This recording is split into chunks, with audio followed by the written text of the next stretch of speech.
Welcome everybody to Wake and Base. How are y'all doing this morning? Let's make sure everything is up and running, going with the stream here. For those of you who were with us last night, you know that I started the stream, or rather I started the stream for 20 minutes by myself without going live, which is just so fantastically me that I have no notes for myself. Good job, Alex. But it looks like I'm live right now. What's going on, everybody? Happy Thursday morning. Hope y'all are having a good one so far. I know that I'm having a good one here. I've got one of my number one homies, Tinchy. My other number one homie is my other cat, Timothy. But Tinchy's joining us today, taking a little nappy nap here with us on the new couch. One of the reasons why I got the couch. But yeah, we got a good one for you today, everybody. What we've got is a little, let me say this right, Sadao, probably wrong, Sadao Watanabe. Wonderful saxophone player, super dope. And once again, another suggestion from the Alex63501 Discord. If you're not already subscribed or joined down there, go ahead and check the link below. You can go ahead and join, totally free. Really cool people, lots of good resources. We have a good time. But without further ado, let's just jump right in. See what we got going on today. And with that, I'm going to see if I can do my old switcheroonie. There we go. That was almost smooth. So here's what we're looking at today. We're looking at this cat, Sadao Watanabe. I believe he was born in 1933, and he is still alive, crushing it today. I hope he's still crushing it. Wikipedia said he's still crushing it. That's what I like to believe. But this cat has a ridiculous discography. When I was trying to figure out what number album this was of his, I stopped counting somewhere in the 30s, and I didn't even get close to where this album was. So if we look down here at his releases, 157 releases, which sounds like a huge number, which it is, of course. But for a professional studio musician, especially one whose career spans 60 years, at least 50 years, that's a pretty reasonable number for somebody like that. However, where we start to get into a unusual zone is the number of albums that he has released with him as a title character. So, if we're looking at those right there, I was going to say, if I'm too quiet, everybody let me know here, because my microphone's hanging from the sky. Hey, what's up? Real quick here, just checking in with the chat. What's up, Bobby? Good to see you, Zal. The GOAT himself, so good to see you, my man. Han Solo, good morning, brother. Hope everybody's doing well, just like yourself. And then Adam. Ooh, what's up, Adam? Hello. All right, jumping back in. We're looking through here. First album is 1961. So how old would he have been? 27? 28? Something like that? And as we're scrolling through here, he starts, after 61, he starts pumping out massive numbers of records every year. So 2 in 66, 1, 2, 3, 4, 5, 6, 6 in 67, 1, 2, 3, 3 in 68, 1, 2, 3, 4, 5 in 69, 1, 2, 3, 4, 5, 6. All of these albums just slamming through, and this is just the 70s. Once we keep going through here, let's see what else we get. I'm also going to tilt my camera up a little bit. Oh, yeah, did I break it? No, but now you can see the mic. Yeah, we got a lot of stuff here. A lot of stuff. 1976. Oh, my goodness. Rolling through. Oh, hold on. Let's go back for a second. I like this album cover for How's Everything. Oh, I don't get to see it now. Oh, I got to go to the second page. Look at this. Ooh. All right, still in 1980. Let's see if we can find 1985. Boom, here we go. And this brings us to what we're listening to today, Maisha. So, jumping right into the album here, this is something I know very, very little about as far as this artist, Sadao Watanabe. So I guess we're just going to take a slap shot here. The 47th album of Sadao Watanabe. But while I didn't immediately recognize his name, I knew that something was familiar about it. And as I started looking in the credits here, which, again, for those of you who don't know, Discogs, one of the greatest resources for finding out esoteric, specific information about your favorite artists or artists that you want to learn more about. This very often will give you every single musician, and sometimes it'll even give you the instrument. And remind me later if I don't bring this up. Last night in office hours, we had a very good piece of information from one of our Discord members talking about the Yamaha, I want to say it was the BB5000, which is 1985, and it was the first commercial 5-string bass by Yamaha. Very, very good info there. We've actually got a connection to that today. One of the bass players on this album, Nathan East, who is somebody we've seen throughout citypop and still has a really big career and has a special place in my heart for playing on Daft Punk's final album, Random Access Memories. He played bass on almost, I'd say like 3/4 of the album. Didn't play it on Touch. Touch is my favorite song. Such a great bass line. That wasn't him. But the rest of it, Get Lucky. What was the other one? Lose Yourself to Dance. Played with Nile Rodgers, who's the guitarist for Chic. Wrote, guarantee everybody knows a Nile Rodgers song, even if they didn't know that they knew it, because he's just so ubiquitous in disco and pop music and, still active today. So, yeah. So we're going to look through a lot of these artists, check out a lot of the connections, see if we can't find some Nobu Saito somewhere in there. But I think today is going to be a pretty smooth roll, if you know what I mean. I don't even know what I mean there. We're listening to smooth jazz. Should be fun. So our first track here, let me make sure I say this all right. What's Now is the name of the first track. Let's go ahead and pop in, give it a little bit of a listen.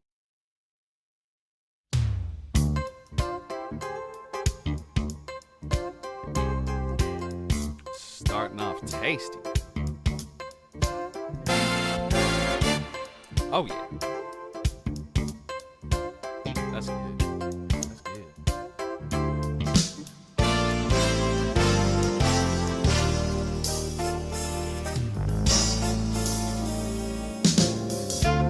All right. Already got a... Ooh. Hell yeah.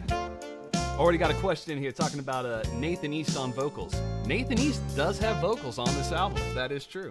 I think he also did some vocals on Random Access Memories. Maybe not. But definitely on this album. I think he wrote one of the songs too. So we'll have to look out for that. Good observation there. My bad.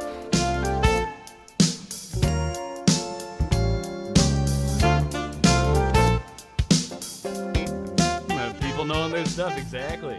Don Grusin. Don Grusin is exactly the bass player who plays on Touch that I love. So good.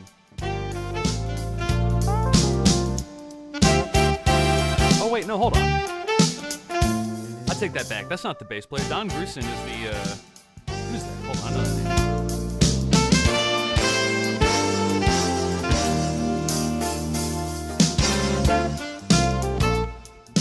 My bad, y'all. Don Grusin is the keyboard arranger for this album.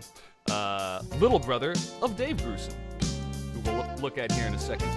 Let's get back into this funky riff here. Man, Nathan killing it on bass.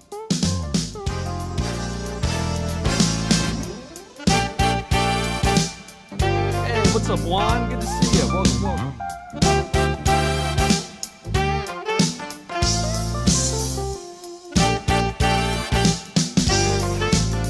Can already see Peter Parker.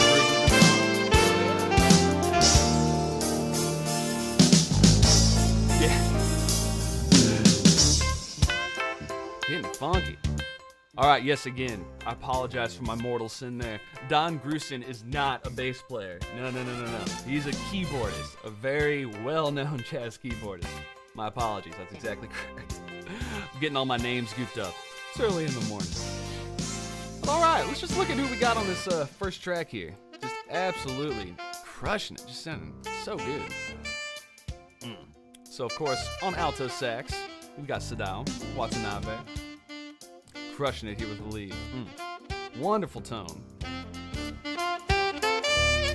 That perfect amount of reverb.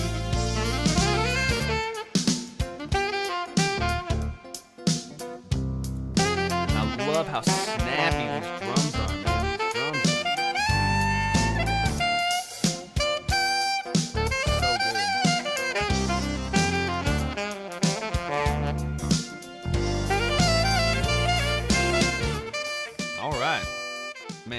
This track is awesome, as always. I wish we could just listen to the whole thing together, just roll through. But YouTube's out to get me all the time, so we're gonna take it down, put a little bit in the background here. Look at some of our musicians, see what we got. So, other than our alto sax, let's check out these drums. Okay, Harvey Mason, not on these. So who's John Robinson?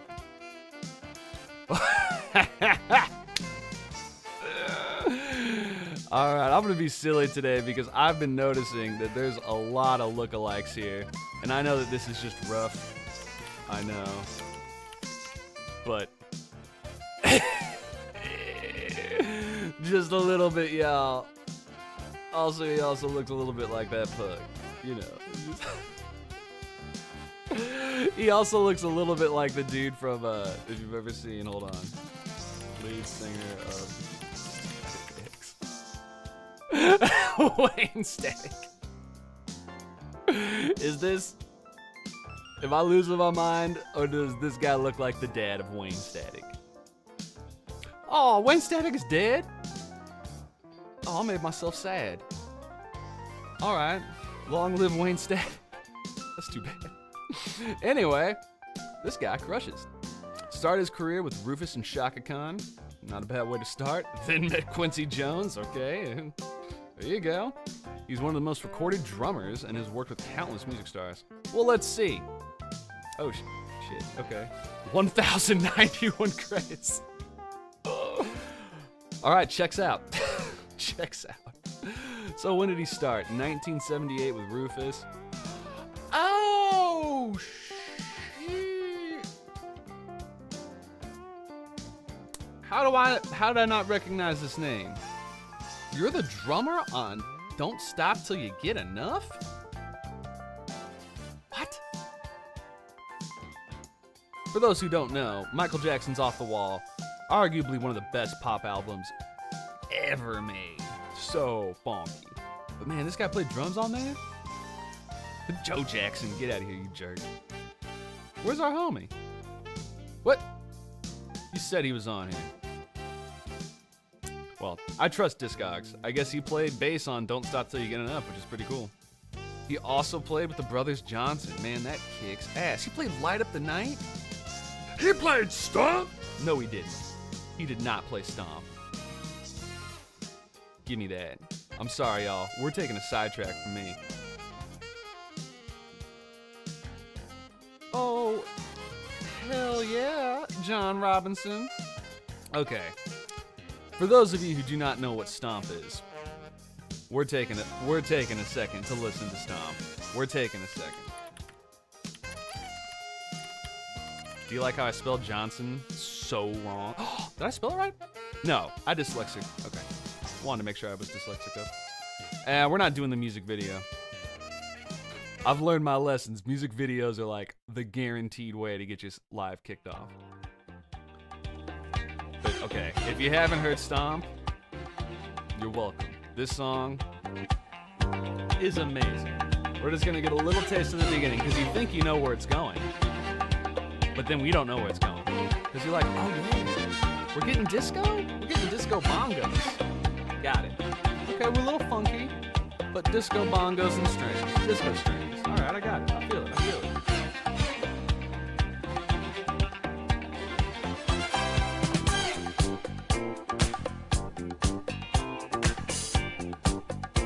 Yeah, he didn't see that coming.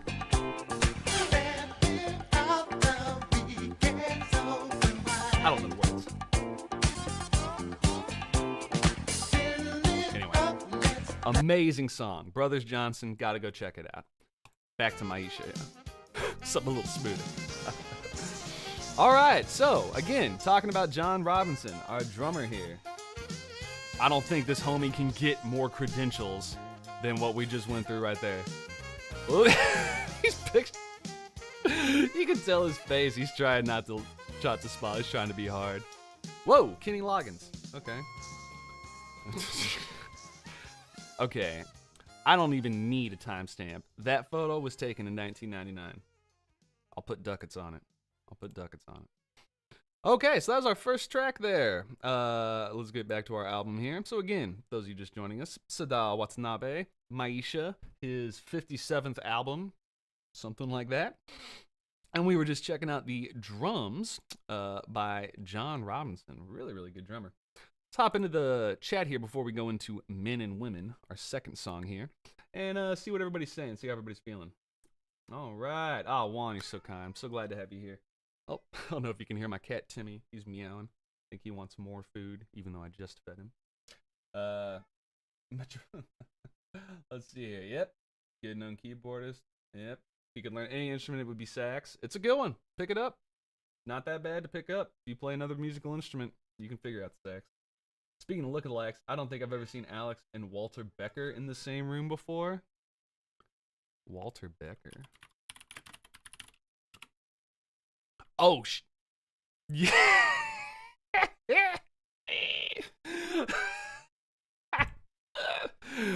Uh-oh.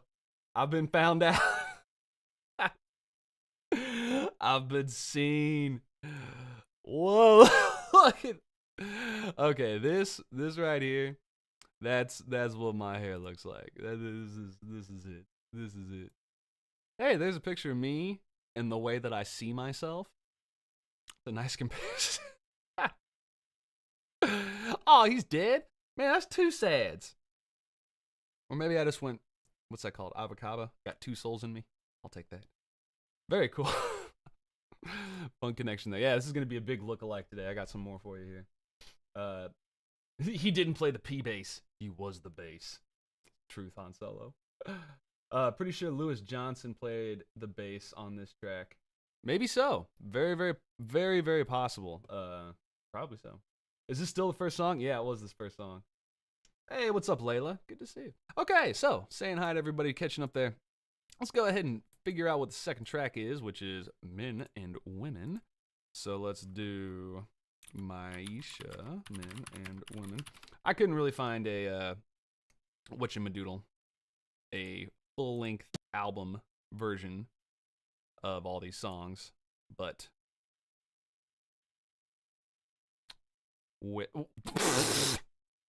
all right, that was an image right there. All right, let's see if Japanese hooks us up a little bit better.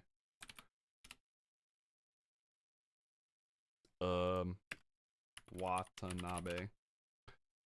There we go. It said Men and Women right there. YouTube, you're goofy. So is this track. All right. Listen to that bass, baby.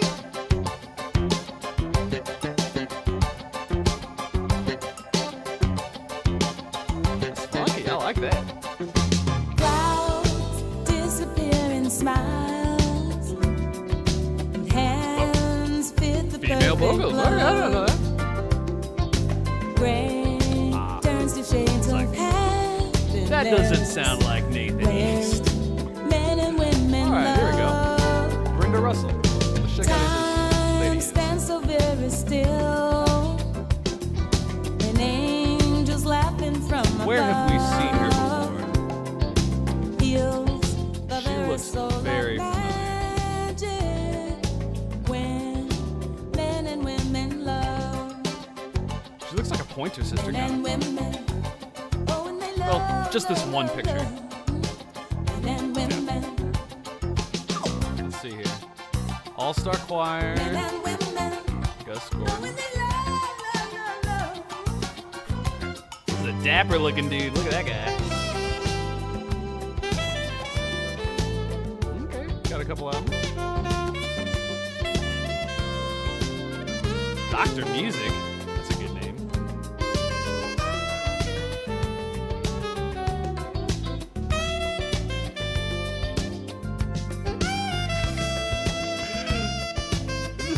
This is just some smooth sax playing. What is that? An alto? No. What's that, soprano? No. Where are we? Track? Oh yeah, no, it's an alto. Okay. Tracks 1 through 5. Okay. Men and women, I love that bass line. men and women, calm waters on Hitting it on the 4 instead of the 1. Always a good way to get spicy. arms, peaceful as a dove. Okay, this is cool. This is cool, cool, cool. Let's see if we can suss out some lyrics here. See if we can find what's going on there. So, Watanabe lyrics. Okay, music. Wait, okay, jerk. Spotify? You're not helping me. Here we go. Album lyrics. You jerks. Submit lyrics, come on. Come on. This is the wrong song. You guys are jerks. Live journal? That's Snowman. Alright, somebody hooked me up with lyrics in the comments there. Now, I feel like I saw this in the credits. Did I see it? Am I nuts? Hey, I found it! It was right in front of me the whole time. Clouds disappear in smiles, and hands fit the perfect glove. Gray turns to shades of happiness when men and women love. Glove and love. Can't knock it, it rhymes. Time stands so very still, and angels laughing from above. Heals the very soul like magic when men and women love. Okay, it's fun. Men and women are when they love, love, love, love. Calm waters at the sea, hearts peaceful as a dove. Turn the whole world to understanding when men and women like each other alive. All fairy tales come true, just what you're dreaming of. Life's a ray of sunshine when men and women. Okay. Not winning any Pulitzer Prizes for lyrical composition here. But again, that's not the point of writing a smooth jam. It's writing lyrics that are non-invasive, fit the vibe, all those kinds of things. Success. Very cool. Very, very smooth. I'm digging it. Okay, so let's check back in here. Who else we got? Oh, Pop Bass Me. What's going on, brother? So, just like Metropolitan Music Man, we got this cat named Pop Bass Me. Excellent content creator. Does the same kind of stuff we all do here, making tabs, making sweet bass videos. Go check his stuff out. Very, very cool. Good to see you, brother. All right. Hey, what's up, Art? Good to see ya. So what's up? Do you know Juno Sarita from Japan? Young bass player, top tier woman. No, I don't. Juno Sarita. Let's check it out. And we'll see what's going on. Ooh. Punky smell from your mouth. Okay. This sounds like something we're definitely checking out in the future. Put that in the Discord, in the suggestions, and I'll definitely do that album, because I'm always down for funky smells from the mouth. Let's go. But today is about Sadao Watanabe. I don't know if I'm saying that right. Sadao? Anywho, we're listening to Road Song now. So let's go to Road Song. See what we got here. Also, for those of you wondering about what the cover art is, I truly do not know the concept of this album. If we look at the front and the back, we've got a woman in either a hijab or a niqab. I'm ignorant on exactly the name. On the back, we've got a safari in the desert. So I have no idea what the concept of this cover is about, but that's what we got here. All right, so Road Song. Get a little, is this kind of bossa nova? Maybe samba? Somebody hit me up in the comments. What do you think? It's funky. That's the thing.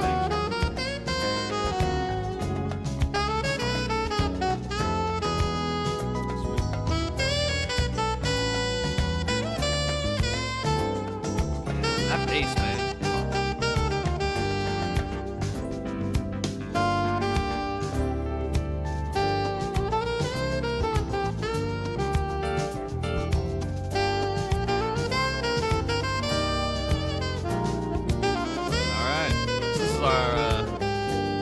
Nathan East bass song before we take a little break to Jimmy Johnson.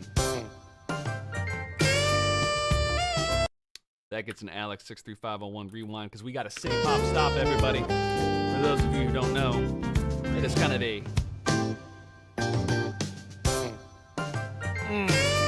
I have no idea what that rhythm was. So, what we affectionately call the city pop stop is just a jazz musical trope of everybody stopping, hitting one or two notes all together, and then going back in. It's just a fun way to break up the music, add a little bit of interest, and it's all over this style of music. Not only city pop, but jazz or fusion, kind of new wave jazz. We'll do this all the time. I love it.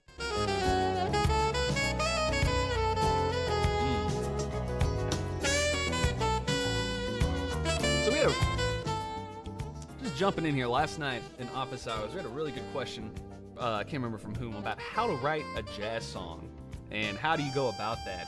And my suggestion was to listen to your favorite stuff and just take pieces from your favorite songs, favorite artists, try to fuse them together. You'd be surprised what seemingly unrelated things really mash up well.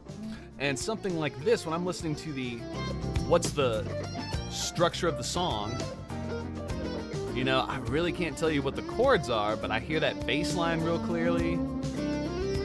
And all the keys are just supporting that bass line. We've got all this percussion going on. So, in this example, the harmony, while it's of course important, it takes this background kind of pad. You know, it's just the bed that everything's laying on, which is kind of contrary to a lot of jazz music where the chords are front and center, and that's what you want to hear, you know, first and foremost. So all this to say, many, many ways to go about it. Look at this cute fella. He's such a good boy. Waking bass cat.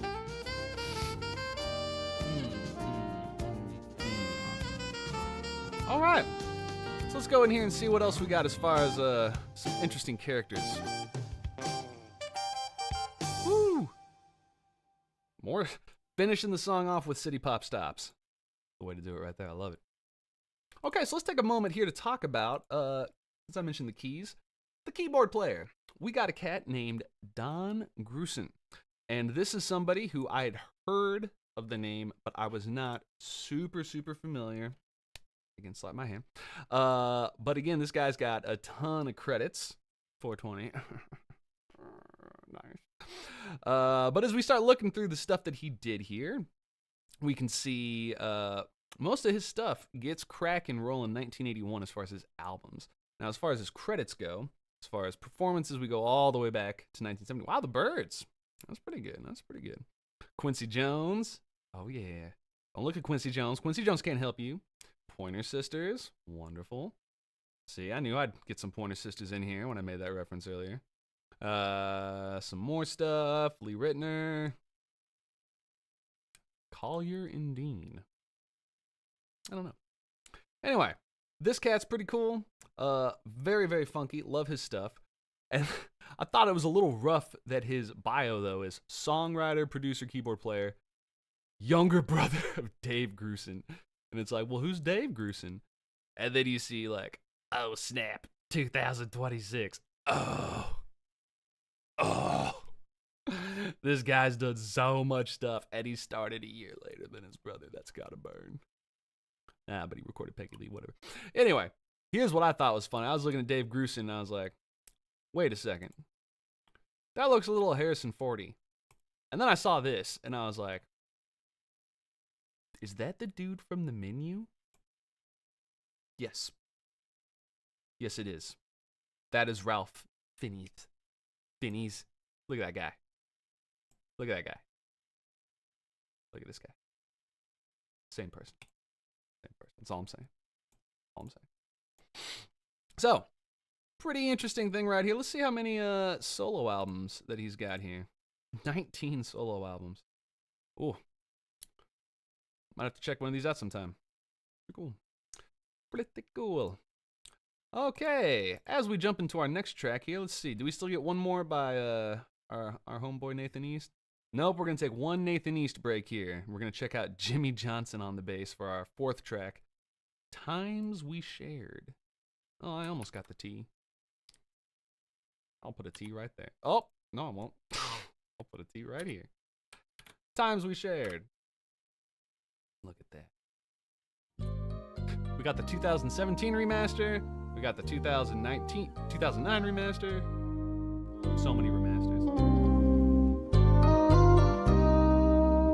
What is that instrument?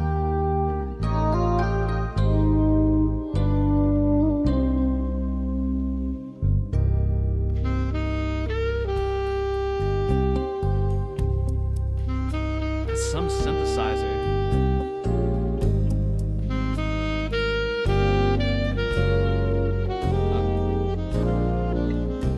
Now maybe I was just biased and mentally primed for this because I knew this was a different bass player and I was listening differently. But last night I was telling a story about a guy, really great bass player who got to play this legendary bass that had recorded all these albums, and he was so excited to hear the tone of the instrument, and then he played it and was so upset to find out that it sounded just like him. But it made him realize that the instrument, while you need to have something, good, the real meat and potatoes of a great player's sound is not the instrument. It's the thingies, baby. It's the style of how they play. And I can feel like I can just hear a different approach in this bass. Yes, there's different EQ, but it's a fatter sound. He's really playing up here as opposed to playing down here. This is much pluckier. This is much rounder. So, different styles of playing give very different sounds. Man, this has got some like heavy pilot wings, kind of just smooth listening, easy listening vibes. All right, let's see if we can figure out what this keyboard is. I'm gonna say it's something like I don't know. I want to say it's Yamaha just because it's 1985 and it's Japan. I'm gonna guess it's like not a DX7. Maybe whatever was before the DX7. I don't know what that would be called, but I'm gonna guess it's a Yamaha keyboard of some kind. So where are we? We're on track 4. So we're still got Don Grusin, however you say that. We got some instruments. Oh, I know where to check. Let's check right here.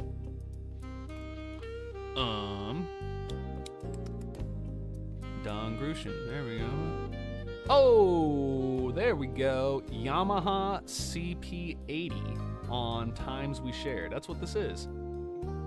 Oh yeah. Feels good when I get relatively close to the right answer. Let's look this up. Yamaha CP80. Is this gonna be like the... Nope. It's not what I thought it was at all. Oh. Interesting. Very cool track. Times We Shared there. The 4th track off of our album Maisha, the 137th album from Sadao Watanabe. That's not true. So the CP80 electric grand piano from 1978. So this is from the Yamaha Corporation page. CP80 was an electric grand piano developed to deliver the depth of expression of an acoustic instrument while holding its own when performing on stage with electric guitars played at full volume through an amplifier and speakers. In contrast to the CP70, which has 73 keys, which is a very strange number, the CP80 has 88 keys, just like a grand piano. That's a good number. What is 73 keys? That's ridiculous. That's an octave and 2 semitones less? What?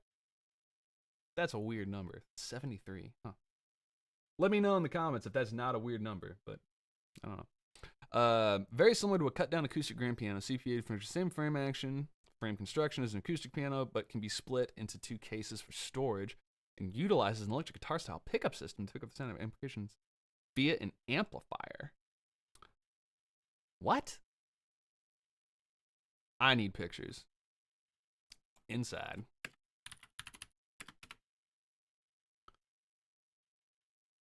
Okay, that's what I thought it was saying. Whoa. That's crazy. That's crazy. What? I'm going to explain here in a second once I find a good picture.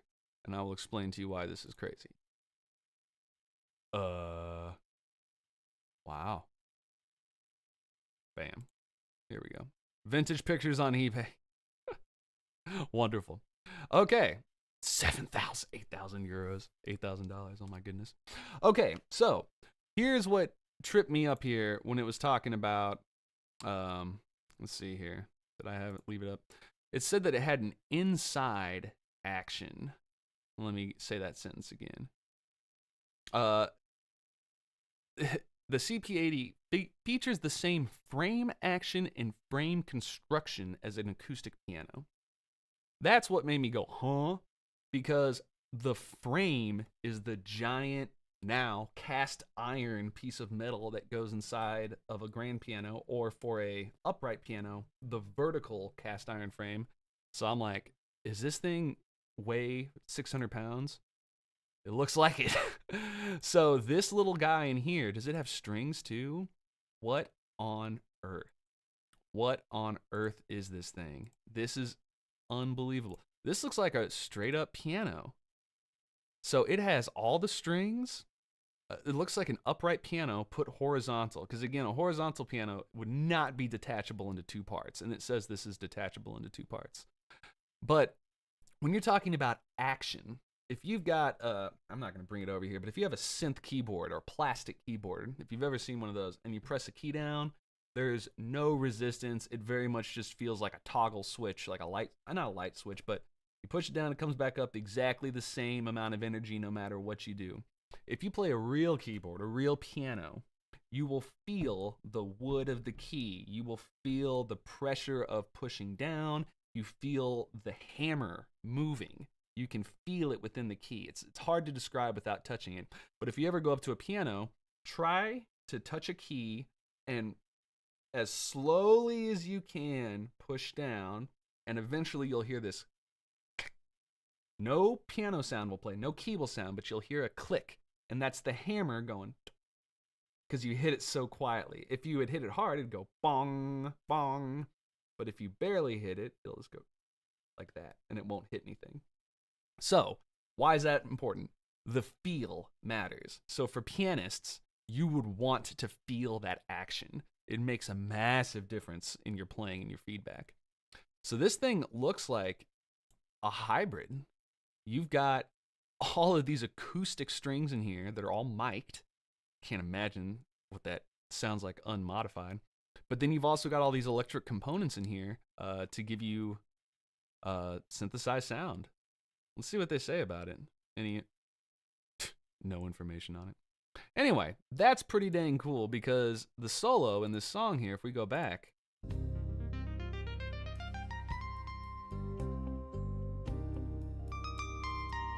so what this has to be is it's miking the real piano and then synthesizing the sound at the same time. Keep blending those two things together. Additive synthesis. Very cool. Very cool. All right, sorry for the huge sidetrack there on that. I just got totally pulled in by that cool sound. Let's go back and check out, see here what else we got in the chats here. Checking with people. Oh, yeah. That bass is smooth. Super smooth. All right, let's see here.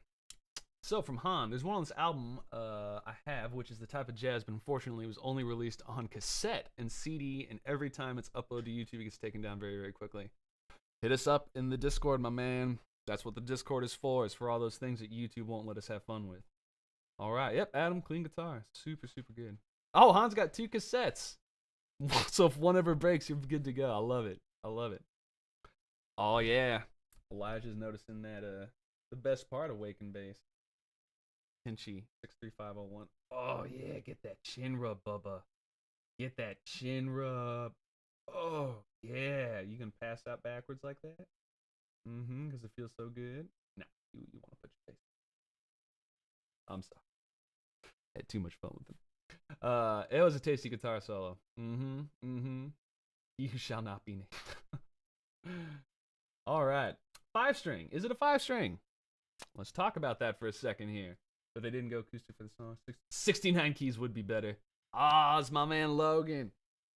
I have to say right now, my man Logan is my tech guru.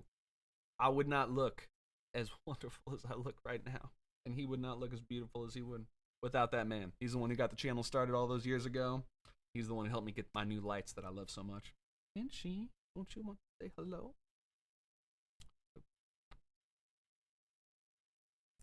He's such a patient kitty. Are you cool with this? You just want to chill here? Okay. Nope. You want to roll? Okay. So, sorry about that. Talking about a 5-string bass, let's go ahead and take a look at Nathan East here, because this is a cat I absolutely love. Nathan East has been doing stuff all over the place for, what, 50 years about? Born December 55. What's his first credit? 1,500 credits. Oh, my goodness. Starting in 1977. I bet if we scroll down here, we'll see something I immediately recognize.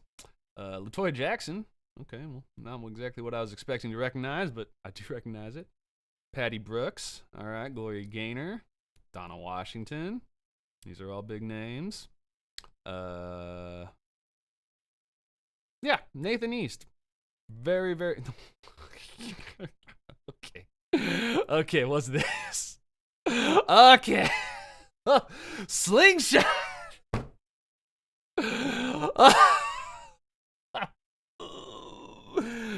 Bro. Oh, man, you thought the barge was bad. Look at this guy. Oh, Wake and Bass Season 3. We're going to check that one out. Anyway, Nathan East, again, following in this vein. You can see he's got the 5-string right there. That's why I bring it up. And he's got the Yamaha BB5000. He is known for playing this instrument. So we were talking last night about what is the city pop sound. Somebody asked, do you think 5-string is underutilized or, you know, is prevalent? Which way in city pop? And I said, you know, that's considering 5-string basses are usually frowned upon by non-bass players and bass players alike. There's quite a bit of 5-string, not only in terms of using that lowest string, but having that ability to do chords. It's a different sound. You can get different timbres. It's more options. You always want more options as a bass player. And for me personally, with a 5-string, talked a little bit about this, what we call the strike through or the pull through, where you pluck a string and then you rest on the string below. You can do that for all your other strings. And for me, I like it here too. So with my B string, I use that as my stopping point for my finger. Kind of a common technical thing for people to do.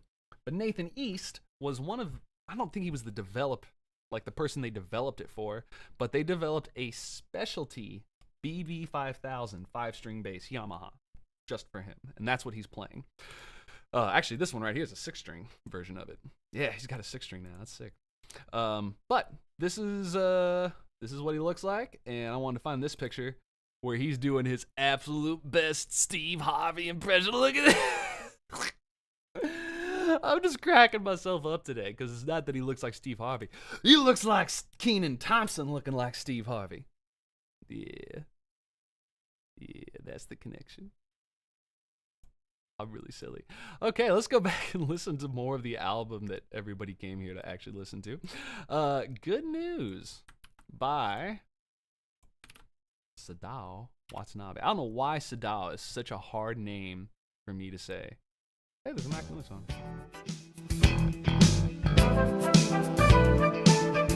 There's the 5-string, baby. What note is that? Is that a B?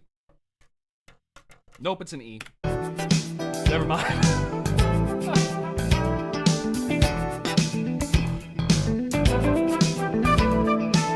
Still fun.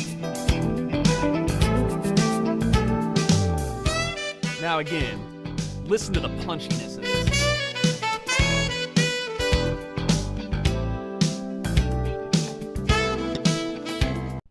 And now listen to this. Totally different sound.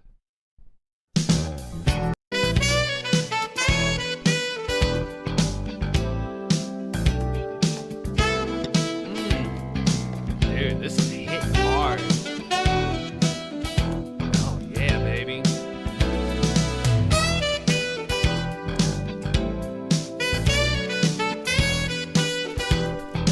Ooh. And it's John John Robinson again on drums.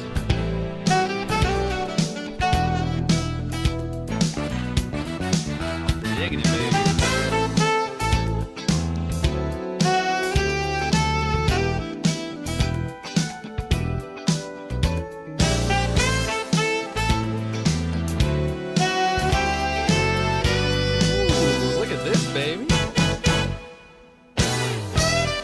Herbie Hancock coming up at some point on this album.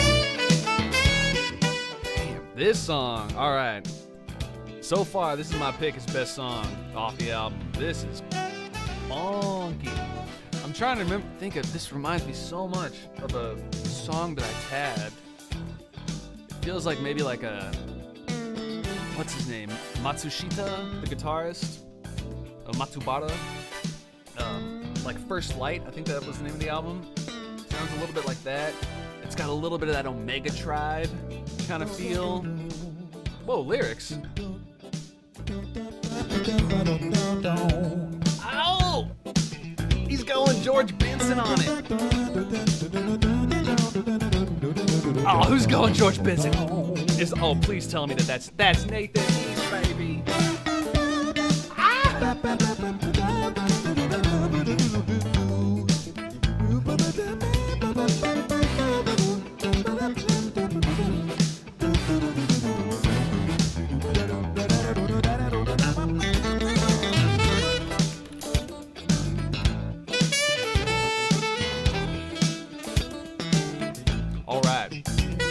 So that right there, that little scatting, that specific scatting with what you're playing approach, I call that the George Benson. Why do I call that the George Benson? Because that was the first person I ever heard do it. And I don't know if he's the creator of this idea, but man, George Benson, it's hard to do it better than him. But this comes pretty dang close, Nathan East. Let's just take a second to listen to it. Let's give you the night. Let's see. Where's that? There it is.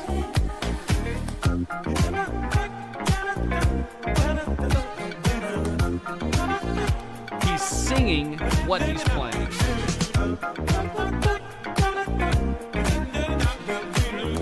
It's such a funky thing to do, and for a bass player soloist, it's extra spicy because you can get your voice can go an octave higher than what your bass is doing, giving it even more room. So if I was gonna be up here and I was gonna sing, I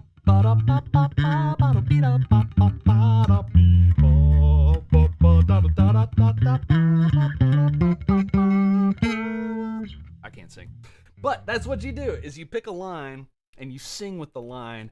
It gives it that quality. Let's just go back and get that one more time, Nathan East.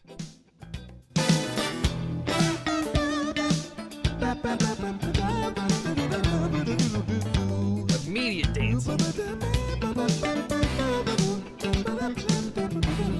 That's awesome, man. Nathan East, killing it. Yeah. Sounds like there's two basses in the track. Let's double check. There might be two basses.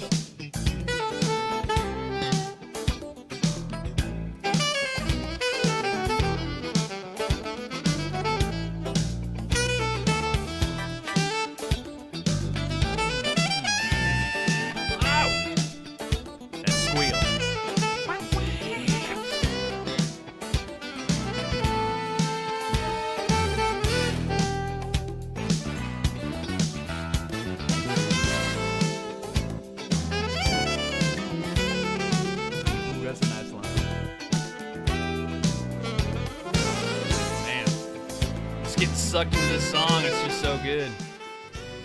So, we had a comment of it sounds like there's two basses in the song. Very, very, very possible. I'm too lazy to just sit here and just listen super tightly right now, but that's a common thing, to lay down a first bass line and to play a second bass line. A recent example of this done really well is Thundercat.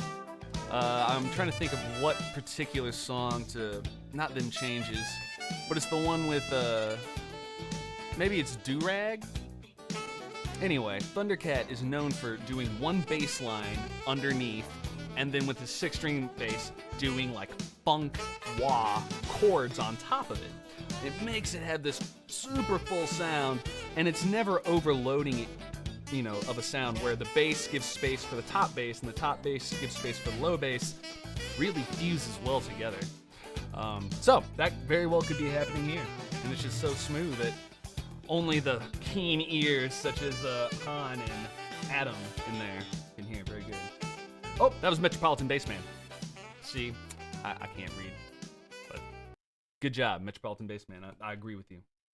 What about Scatman? You talking about Scatman John? Because we can do Scatman John all day, baby. I'm the Scatman. Everybody who doesn't know that song thinks I'm absolutely crazy now. It was only briefly before the scat section. Okay. For Thunderia. Yeah.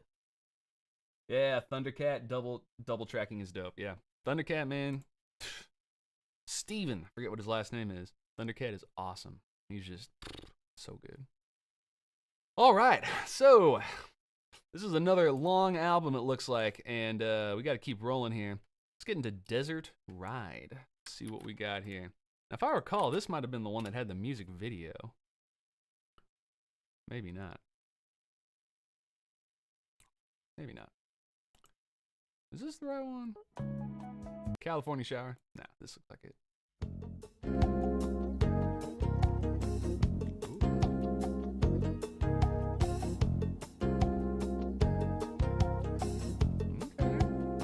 This is another one I think we have lyrics for. Nope. Maybe. Let's see what the credits say. Is that a Koto? Wait a second. Isn't Desert Ride a standard?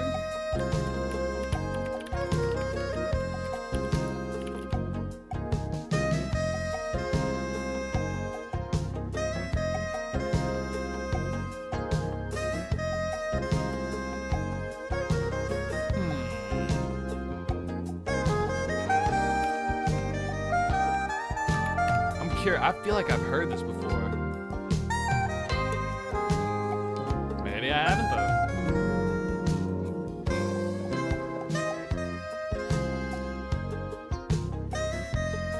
Alright. Now in my mind, I think that's high praise.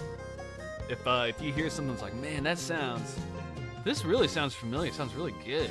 Like, did he write that? And it's like, he did write that. Wow. That's great. I spent, for those of you who don't know, I spent several years working at a major jazz university, recording and listening to people play. And this is exactly one of the, there's always subgenres that all the jazzers want to hit. So you want to hit, the faster tempo things that are more hard bop, or bop style. You want to do something that's more ballad, very slow. And then there's tons, and I mean tons, of Afro-Cuban infused beats, African beats, different Latin, like all sorts of, world rhythms fused with jazz. And that's what this sounds like to me, is you've got this, I don't know, it sounds like some kind of bossa nova, some kind of, Afro-Cuban rhythm with Afro-Cuban percussion. But then you've got this smooth, easy listening jazz on top of it. So, 1985. Still doing it in 2023. Ooh. That's some good fuzz. Alright, who's shredding? Not David Williams. It's Carlos Rio, baby.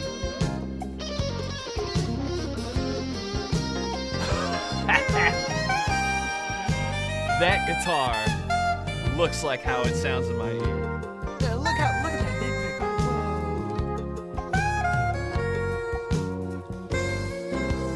Alright. Damn. Yeah, those harmonies in thirds. Oh, that sounds good. That sounds good. Alright, so why did I just freak out here over this guitar? Look at where this top pickup is. I'm gonna zoom in so everybody can see this here. If we go right there, you can can see, that pickup is so close to the neck. Like if we look, you know, right here, you can see, here's my neck, here's my pickup. This is a bass. If you have it all the way up here, homie, you were getting some fat tones. Because even on my guitar, I got two up here to blend it, but not just a single up here. That's gotta have some crazy fat tones. What is that? Of course it's a Yamaha. Look at that little headstock. Yamaha making crazy stuff. Anyway, let's see what this cat's done. Prolific producer and accomplished guitar player. 200 credits. That's not 1,300 or whatever we saw. What was our boy Don Gresh? Yes. Ooh, he goes by a Carlos TG. The greatest. I'm hoping, is that what that stands for? Alright, we'll turn that down for a second here. Alright, let's see what else he did. There's albums. Let's see about credits. The Alessi brothers. Tom Jones. Okay. Herb Albert. Chevy Chase.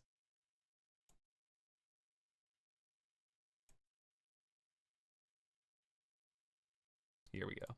Yeah, it's Chevy Chase. I didn't know Chevy Chase had an album. And apparently he played on it. It's pretty crazy. Well, played on the Four Tops. That's cool. That's cool. Hey, Weekend Fly to the Sun. Toshiki Katamatsu. Great album. Four Tops. Okay, so this is our connection also to Nathan East. Because Nathan East, I believe, was a part of the Four Tops. If I'm recalling correctly. Maybe not. Maybe he just... Oh, Foreplay. I always get that wrong. Where I want to say he's part of the Four... It's like... How old is Nathan East? The Four Tops were old, man. Okay, that makes more sense. Foreplay. Funny name.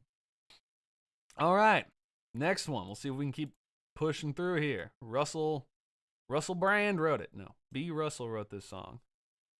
Tip Away? Or does that say Trip Away? No, that says Tip Away.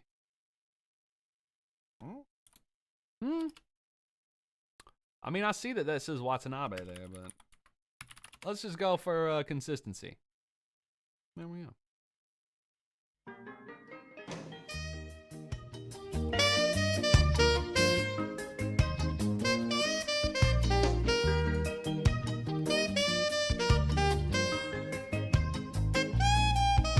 Right.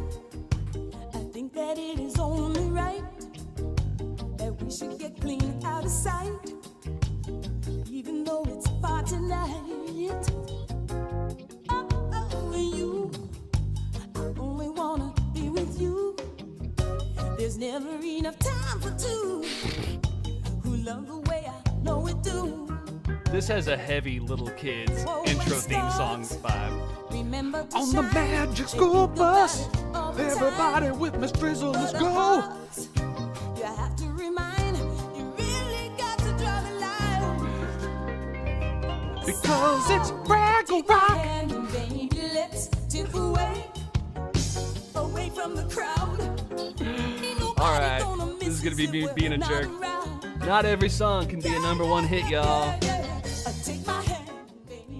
Yeah, we're just gonna call this one the Magic School Bus and potentially move on.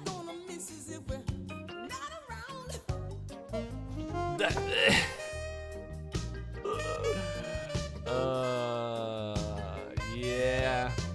Blue, I think I should be dressed in blue because I know what it does to you. Mixed in a little night air too.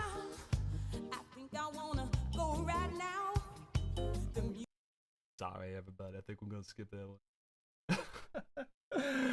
Love me some Four Tops. Yes, I love me some Four Tops. Yep, Foreplay is very different. Probably good. Miss Frizzle has this one on repeat. Come into the Magic School Bus. Okay, let's just get kicked off. I want you guys to hear what the Magic School Bus sounds like so you know that I'm not totally insane. Wow, my spelling. Seatbelts, everyone! Please let this be a normal field trip. With a friend? No way! Cruising on down pushing the neighborhood, surfing on a sine wave, swinging through the stars. Take a left at you and Teston.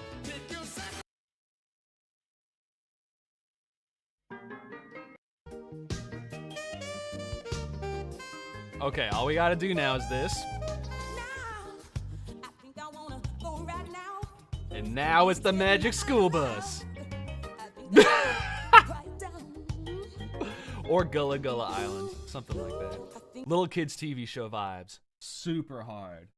Super hard. Using steel drums appropriately is a difficult task after the 90s cartoon series in America. They kind of destroyed that instrument for Western ears. To be clear, steel drums are amazing. Amazing. But it's one of those instruments that just it got appropriated for a sound that's just, it's kind of unfair that that's the sound you hear. A similar thing with an instrument we all love with synthesizers. If you think of what's that? Lips Incorporated, Funky Town. When people hear that dwip dwip dwip dwip, when they hear that sound, they think of, oh yeah, 70s disco. It's like, it can do more than that, but that's what's tied in people's heads. That was my brief defense of my statement of steel drums and kids' theme songs from the 90s. All right. Sure, the comments will blow up from that one. All right, next song, Stray Birds. Watanabe. Am I even spelling these? Back to the 2017 release. Okay. Got a slow jam with a crazy sound. Is that a bass? I guess. This is Jimmy Johnson. So that's definitely a new sound right there. Hey, Metropolitan Music Man. Perfect. Fretless. This is what a fretless bass sounds like. That's exactly correct. At the beginning, I wasn't sure if it was a fretless bass or if it was a synthesizer simulating a fretless bass, but after listening to the lower end, it sounds so smooth, and this definitely is a real bass. Let me show you. For those of you who don't know, let me show you what that is.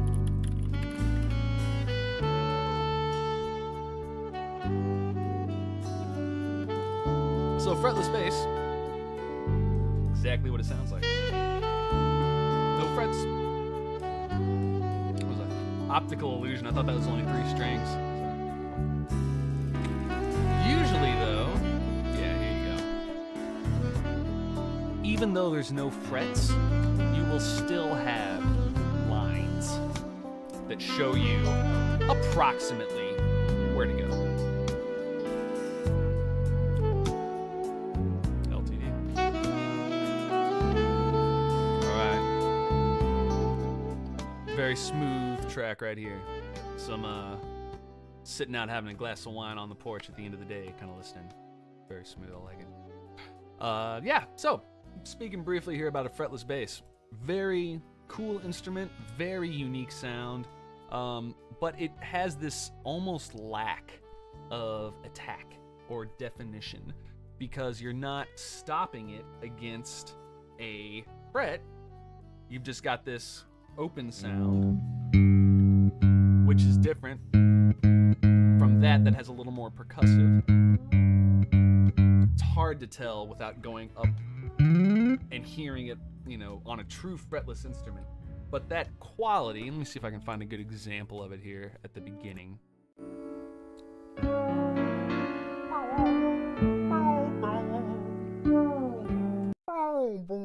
That weird kind of warbly sound. It almost sounds warbly. That is what the fretless quality gets you. It's difficult to play for intonation's sake, but it's great. It gives you a lot of options, and they're cool. They're very, very cool instruments. Oh yeah, fretless bass always reminds me of Pigs from Pink Floyd. Excellent ear, excellent ear. That's exactly right. Okay, very cool.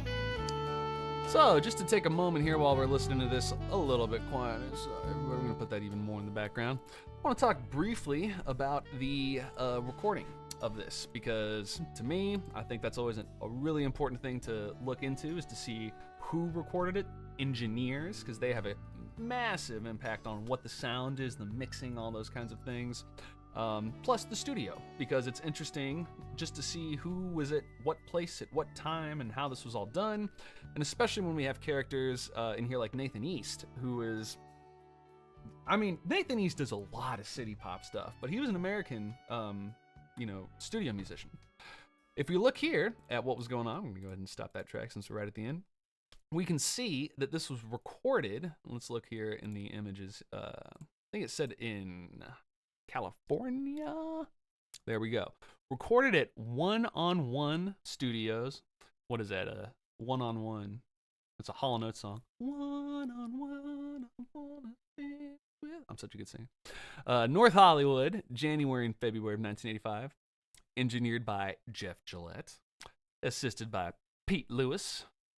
Remixed at CBS Studios in Tokyo on February and March of 1985. That engineer, Yoshiro Suzuki, helped by Tetsuya Morioka, and then mastered by Mitsuhara Kobayashi. Man, hard names to say. So, just to differentiate there what all that means, an engineer, a recording engineer, is going to be the person who makes sure that you're getting clean signals. Everything sounds how it's supposed to sound. You're not hearing background hiss. There's not overloading. You're just getting super clean signals, making sure everything's getting recorded. You got a homie helping you out assisted. When you start to mix things, that is now, we've done all the recording. I have all these tracks that were recorded properly by the engineer. Now I'm doing some musical making over here. Not to say that the recording engineers don't have musical input. They can absolutely have a massive input on the ending sound, but the main job of the engineer is to do the mixing and the mastering. And then in many cases, that is split up. So that's what we have here, is that it was engineered in Tokyo by Suzuki there, and then mastered by Kobayashi. So what's the difference there?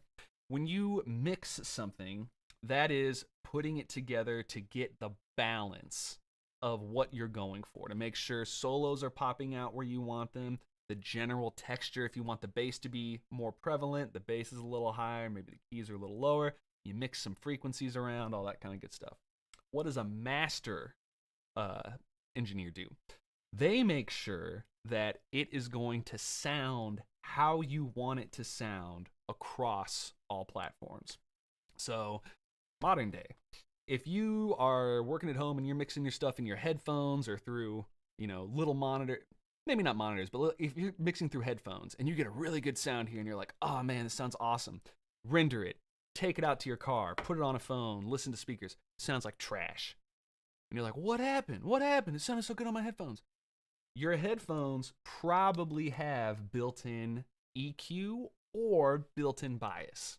Mine have built-in bias. These are, let's see here. These are these are Audio-Technica ATH M50X. I don't know if you can see that.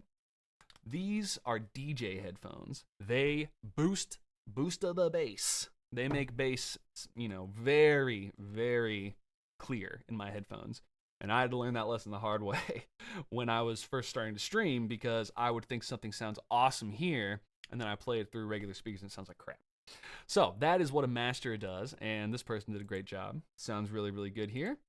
But when I was researching this earlier, one more thing before we're just going to listen to a couple more tracks here. We got our title track, Maisha. Let's go ahead and just get that going before I start rambling on about this next thing. Yeah, here we go. Title track, Maisha. Oh man. This sounds a little bit like some Marcus Miller right here. Yeah. Kind of like a smoother intro to Power. I love that vibrato.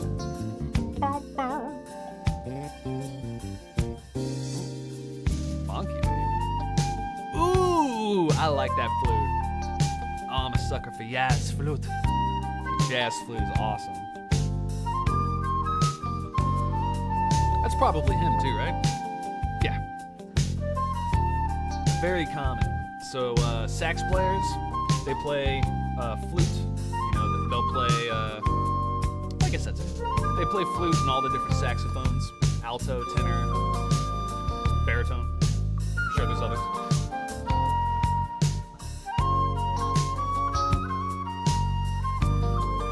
Very cool. Oh, I'm digging this, man. I think that's Nathan East. Let's see. I could be wrong. Hell yeah, it is Nathan East.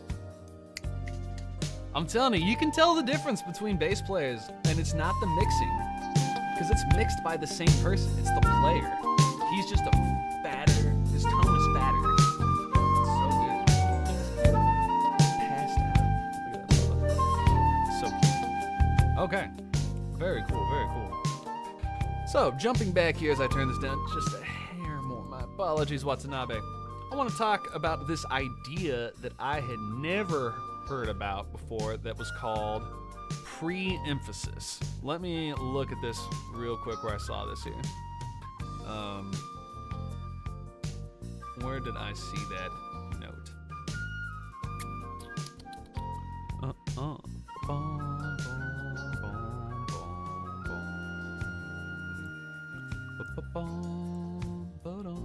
Oh yeah, I like the note here that Watanabe puts at the end.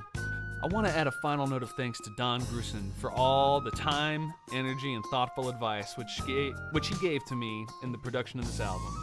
Once again, the pleasure of working together has come out in the music, I think. Thanks, Don. He was doing so good, then he's like, I think. I'm just being a jerk. Okay, now where did I see this sentence? Because that really got me going then. It was like, what are y'all talking about? Now I'll never find it and I'll just feel like a crazy person. Well, y'all know I'm a crazy person anyway. So, what we got here, I'm gonna go ahead and just pause this so you can hear because we're wrapping up. This was remixed or mastered. Here we go. Notes, this is where I saw it. This CD is mastered with pre-emphasis. And I was like, what? What is pre-emphasis? Is that a program? Is that a technique? Like what? I had to look this up. Pre-emphasis was a noise reduction technique used in early CDs. They increased the treble on a CD, and then the CD player would lower the treble back down to normal levels. Almost all CD players properly de-emphasized a CD that has been pre-emphasized. However, most computers will not do so. That is massive. Why? If we're digitizing our music and putting it online, which a lot of people do, especially with this older stuff, they're not taking into account this pre-emphasis problem. So what does that mean? If I were to turn my voice up really loud, like let me go in here to my, sound settings. So here's my my voice stuff.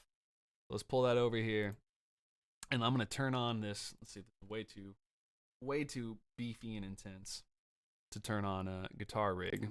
There we go. So this is something that's called manly vocals. Makes my vocals a little bit more manly. But what it's doing here is it's pushing up this 10K. But let's push that up even more. So now you can hear I'm like, oh, there's so much treble up here. Everything is, and I'm probably killing y'all with volume. But as I start to pull this down, you hear that quality go away. And now that I'm removing it, it almost sounds like I'm on like a walkie-talkie because it's such a goofed up sound. So if I go back here now and just barely put that up, it still gives me all this talking sound, but not quite as much. So if you can imagine having a whole album that's doing this right here, it removes some of the extra noise that's around. And if I had a fan going on or if there were amps or whatever, it would overload this higher frequency in the 15,000 range. But this doesn't sound good. This sounds much better. So that's a really interesting, subtle change. It's a subtle piece of information that has a massive change in the sound. So, pre-emphasis. Didn't know that. So always make sure that you're listening to remastered versions because that is one of the things that happens in a remaster are these weird artifacts from the past. Or Han Solo was talking earlier about how he's got tapes of one of his favorite albums that they never digitized or they never put on CD, never released. And he said he got 2 copies, so if one goes bad, he's got a backup. I love that. Cassette tapes have a similar issue where, for the sake of argument, let's say this is your full spectrum of sound in a song. What a cassette does is it smashes some of your bass, smashes some of your high end, and that's what that sound is that kind of middle-of-the-road muddy sound. That's what the cassettes get. Or that's what can happen to cassettes. Now, did they spell passages wrong, or is that pay-sages? Because if it's pay-sages, that's pretty cool. It's pay-sages. All right. Last track from our album here before we wrap up for the day. Whoa, what was that? That was cool.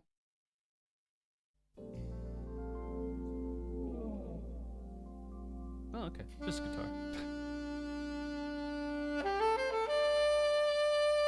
Whoa, Sweetwater, what the hell? What the hell's going on over here?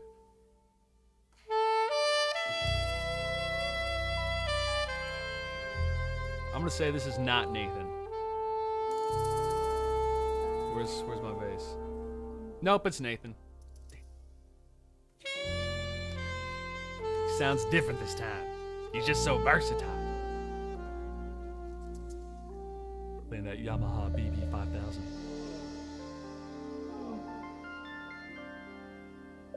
Alright, so the style, smooth jazz, easy listening. I'd say that's pretty accurate for this album overall. Yeah, this is our, I'm gonna call this our cowboy bebop track. This has got that very space jazz kind of feel. What's our rhythm? I don't know. We're just kind of meandering around, playing some chords, making nice sound. John Robinson. Okay, the last person I wanted to talk about here, as far as some funny pictures, we got on drums Harvey Mason. And is he on this track here? Because that would be a nice way to end him out. Yes, Harvey Mason is playing drums for us here on this track. I just want to show you a picture real quick of this cat. Stylish cat. I want to show you a picture of my best friend. This was not staged. This is just a picture he made unrelated to this Quincy Jones looking fool, Harvey Mason. K-Nugs, if you're out there, I love you, homie. Hope you're doing good. Harvey Mason. We just got some, all right, we got some chill, I don't know, like a shuffle bossa beat. It's cool. I'm digging it, man. Oh, and Herbie Hancock's playing clavinet. Well, that explains the funkiness right there.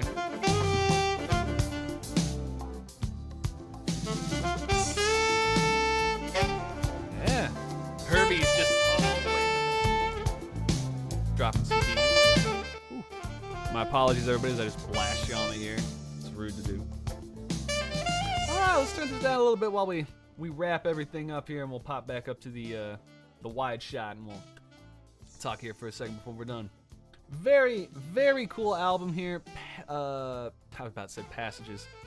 Maisha, or Maisha. I'm not exactly sure how to say it or what that is. But the 273rd album from Sadao Watanabe. I have no idea what list it is. The guy has like 70 albums, no joke. Very, very cool though. Lots of great connections to our city pop people that we love. Our Nathan East bass player, so tasty, so good. Harvey Mason on drums. John Robinson on drums, sounding good. Who was the other bass player in this? Jimmy Johnson. Hadn't heard about him before, but he was sounding good. I want to check out some more of this guy in the future, Watanabe. I'm sure I know I've seen him listed as credits on a billion people's albums. I know he did Toshiki Karamatsu. I'm gonna guess he did Tatsuro Yamashita, but I'm not sure. We'll have to look up, find out next time. But another wonderful suggestion from our Alex63501 Discord channel. If you're not subbed, go ahead and sub. If you haven't subbed here on YouTube, go ahead and sub. We got some good stuff coming out, tab videos, wake and bass, office hours, you can ask questions. But main thing, whatever you guys want to hear, whatever you want to know, whatever I can provide for you, let me know. Because that's what I want to do. I live to serve. Want to make some good stuff for y'all to hang out with. So, yeah, rip the cane. Wherever you are, K-Nugs, I hope you're crushing it. So, with that, I think we're gonna wrap it up for today. Thank you everybody for hanging out. I hope y'all have a wonderful rest of your day. Hope a wonderful weekend, and I will be checking in with you sooner than later with a new Tab song. But until then, I hope everything goes wonderfully. Hi, can you make a bass cover for Nomuri no Mori Tokyo Cafe? Well, look at that. I ask a question, I get an answer right there. Yeah, I'll get right on it. Boom. There's what I do the rest of the day. First in. All right, y'all. I hope you have a great one. I will talk to you later. Tenchi's passed out. I love you all.